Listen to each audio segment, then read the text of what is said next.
అందరికీ నమస్కారం. తెలుగు అంత perfect. So first of all ఏమన్నారంటే అక్కడ మ్యాన్ హ్యాండ్లింగ్ జరగలేదు, ఏమీ జరగలేదు అని చెప్పి. నిన్న ఒక వీడియో ఫుటేజ్లో జానీ అసిస్టెంట్ కొట్టుకోవడానికి వచ్చారు. The came to beat who general secretary ఏడుకొండల శ్రీను నాగేష్ అందరికీ బీట్ చేయడానికి వచ్చారు. అది మ్యాన్ హ్యాండ్లింగ్ కాదా? నిన్ననే మీరు చూసారు. ఫస్ట్ ఆఫ్ ఆల్ ఇన్ని సంవత్సరాల నుంచి ఫెడరేషన్ మాతో పాటు ఉంది. అంటే నేనేదో కొత్తగానే వచ్చాను, నాకు అంతా ఏం తెలీదు. బట్ మా సీనియర్స్ అక్క వాళ్ళు అందరు చెప్తున్నారు ఏంటంటే ఫెడరేషన్ మాకు ఇన్ని సంవత్సరాల నుంచి ఫెడరేషన్ అపీరెన్స్లోనే ఎలక్షన్స్ జరుగుతున్నాయని ఉంది. సడన్గా వచ్చి లేదు మాకు ఫెడరేషన్ వద్దు, ఫెడరేషన్ ఇది వద్దు అంటే మేము ఎలా ఒప్పుకోవాలి అండి? Federation are like our mother and father. Can we leave our mother and father? ఎలా వదిలేయాలి మదర్ అండ్ ఫాదర్ని? ఇప్పుడు నార్మల్ వేజెస్ ఇంక్రీజ్ అయినప్పుడు అంటే ప్రొటెస్ట్ జరిగినప్పుడు మీరు అందరు కూడా ఉన్నారు. వేజెస్ ఇంక్రీజ్ అవ్వాలని ప్రొటెస్ట్లో ఎవరు హెల్ప్ చేశారు? మాకు ఫెడరేషనే హెల్ప్ చేశారు. అప్పుడు మన ప్రెసిడెంట్ ఎక్కడున్నారు? మీరు ఎక్కడైనా చూసారా? అప్పుడు లేదు కదా. మాకు వేజెస్ ఇంక్రీజ్ అయినప్పుడు అది అక్కడ హెల్ప్ చేయడానికి వాళ్ళు ఫెడరేషన్. సో మేము ఫెడరేషన్ ఎలా వదిలేయాలి?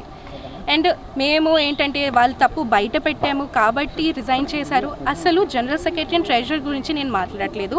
ఒకవేళ తప్పు చేశారంటే ఖచ్చితంగా పనిష్మెంట్ ఇవ్వాలి. బట్ పాపం ఈసీ మెంబర్స్ తప్పు ఏంటి? ఈసీ మెంబర్స్ తప్పు ఉంటే మీరు తీసేయండి. వీళ్ళు వాళ్ళకి సపోర్ట్ ఎలా చేస్తారు? మీరు చెప్పండి. ప్రూఫ్ ఉందా?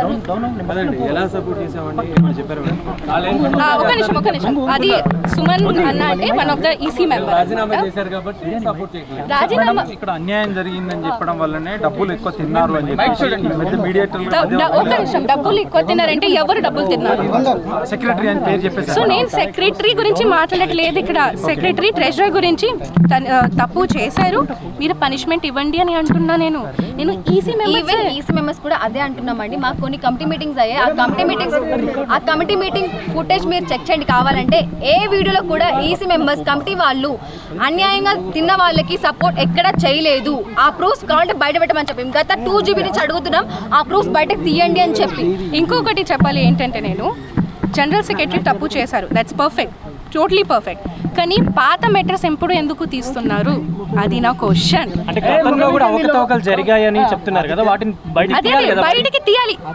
ఒక నిమిషం ఒక్కటి చెప్పండి.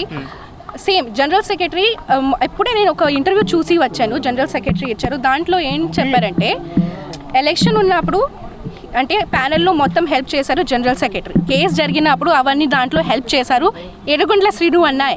కానీ నేను ఇంటర్వ్యూలో చూశాను ఏడుకొండల శ్రీను అన్న ఏం మాట్లాడారంటే నార్మల్ నేను బిగ్ బాస్ నుంచి వచ్చిన తర్వాత బీబీ జోడీ గెలిచిన తర్వాత మన అసోసియేషన్ మాస్టర్ కదా, నేను ఒక అసోసియేషన్ మెంబర్ ఉన్నా నేను. సో నాకు కూడా సన్మానం చేయాలని ఒక మాట పెట్టారు ఏడుకొండల శ్రీను అన్న మన జనరల్ సెక్రటరీ. ఆ మాట మీద కక్షపడి అంటే ఆ అమ్మాయి నా మీద కేసు పెట్టింది, సేమ్ ఆ అమ్మాయికి వెళ్ళి మీరు ఎలా హెల్ప్ చేశారు అని ఆ కక్షతో చేశారని జనరల్ సెక్రటరీ ఇంటర్వ్యూలో చెప్తున్నారు. ఈ మాట నాకు ఎప్పుడు తెలుస్తుంది? ఓకే, మీకు సపోర్ట్ చేసి మిమ్మల్ని సన్మానం చేయాలన్నందుకు ఈ మాటకి తర్వాత నుంచి ఇవన్నీ బయట పెట్టరు. దాని ముందు ఎందుకు బయటకు పెట్టలేదు? సృష్టి ఇప్పుడు ఎలక్షన్లో పాల్గొనడానికి 26 తారీఖు ఎలక్షన్ అంటున్నారు. ఈసారి మీరు పోటీ చేయడానికి ఏమన్నా? నో ఫస్ట్ ఆఫ్ ఆల్ నాకు రూల్స్ అండ్ రెగ్యులేషన్స్ అంతా యూనియన్ గురించి తెలియదు. సో అవన్నీ నేను మాట్లాడకూడదు.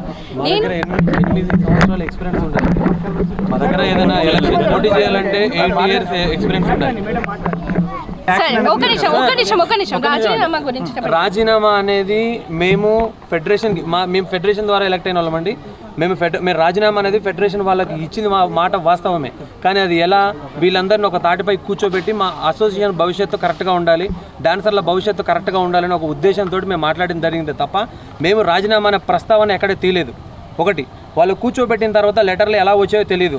అదేవిధంగా మా లెటర్ బయటకు వచ్చి ఉంటే కొన్ని దగ్గర 13-14 లెటర్లు వచ్చాయి. కావాలంటే మీరు ఫెడరేషన్ ఎంక్వైరీ చేసుకోవచ్చు. అన్ని లెటర్లు ఎప్పుడు మా ఈసీ మెంబర్లకి ఎవరికి పంపించలేదు. ఏదైనా డిసిషన్ అవినీతి ఎక్కువ జరిగింది అంటారు. సార్ అవినీతి అనేది ఏదైనా మా అసోసియేషన్కి సంబంధించినదండి. అది ఒకవేళ జరిగి ఉంటే మా ఈసీ మెంబర్లకు చెప్పి ఇప్పుడు అవినీతి జరిగిందని చెప్తున్నారు కదా, అదే మా ఈసీ మెంబర్లకు చెప్పుంటే మేమే యాక్షన్ తీసుకునే వాళ్ళం, మాకు ఎందుకు చెప్పలేదు మరి? Complaint president, general secretary and ట్రెజరర్కి వాళ్ళు ఫెడరేషన్కి వెళ్తారు కదా, ఫెడరేషన్లో వెళ్ళి రాజీనామా ఇచ్చారు, ఫెడరేషన్ ఒప్పుకోలేదు, బికాస్ దట్స్ నాట్ కరెక్ట్ కదా. సో మీరు ఎవరు, నేను యాక్సెప్ట్ చేశాను యాక్సెప్ట్ చేయలేదు అది చెప్పిన వాళ్ళు మీరు ఎవరు అసలు? ఇప్పుడు సృష్టి వర్మ ఇక్కడికి ఎందుకు వచ్చింది యాక్చువల్లీ? అంటే మీకు మీటింగ్ జరుగుతున్నట్టు తెలిసి వచ్చారా, లేదంటే మీరు మాట్లాడడానికి వచ్చారు ఇక్కడికి? ఫస్ట్ ఆఫ్ ఆల్ అన్యాయం, అరే నేను కేసు పెట్టాను, నేను అన్యాయం, నాతో పాటు అన్యాయం జరిగింది కాబట్టి I'm fighting for that, I'm fighting for them also. ఇప్పుడు ఈ రోజు నేను రాలేదు, మీరు అడగొచ్చు, ఎవరిదైనా అడగొచ్చు. స్టార్టింగ్ నుంచి నేను వస్తున్నాను, మార్నింగ్ 9 నుంచి నైట్ 10 వరకు నేను ఉన్నాను, అందరితో పాటు ఉన్నాను నేను. ఎందుకంటే మాకు అసోసియేషన్ సంబంధించింది వాట్సాప్ గ్రూప్ ఉంటుందండి, దాంట్లో ప్రెసిడెంట్ గారు సంబంధించి తనే మాత్రమే అడ్మిన్ ఉంటుంది, యూనియన్ తెలుస్తుంది, ప్రెసిడెంట్ గారు ఏం పెట్టినా వాట్సాప్ గ్రూప్ లో తెలుస్తుంది, మేడం గారు అడ్మిన్ ఉంటారు. ఇప్పుడు ఏం చెప్తున్నారు, ఏం చేయబోతున్నారు సార్?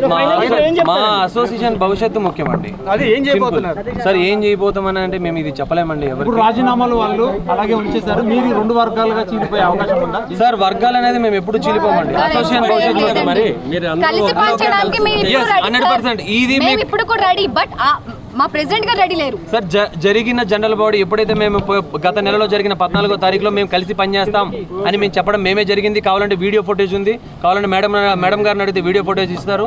మేము కలిసి పనిచేస్తామనే చెప్పాము, కానీ వాళ్ళే యాక్సెప్ట్ చేయట్లేదు. ఫస్ట్ ఆఫ్ ఆల్ అది నిన్నటి వరకు యాక్సెప్ట్ చేద్దామని వాళ్ళు వెయిట్ చేశారని చెప్తున్నారు. నిన్నటి వరకు యాక్సెప్ట్ చేయడానికి మేము రెడీగా ఉన్నాము, ఇప్పుడు మేము లేదు లేదు ఎప్పుడు యాక్సెప్ట్ చేయడానికి రెడీగా ఉన్నానని ఎప్పుడు చెప్పలేదు. ఇప్పుడు ఫైనల్ ఎందుకు వచ్చారండి ఇక్కడికి? మీరు ఇప్పుడు ఎందుకు వచ్చారు? నేను నిన్న కూడా ఎందుకు వచ్చానండి,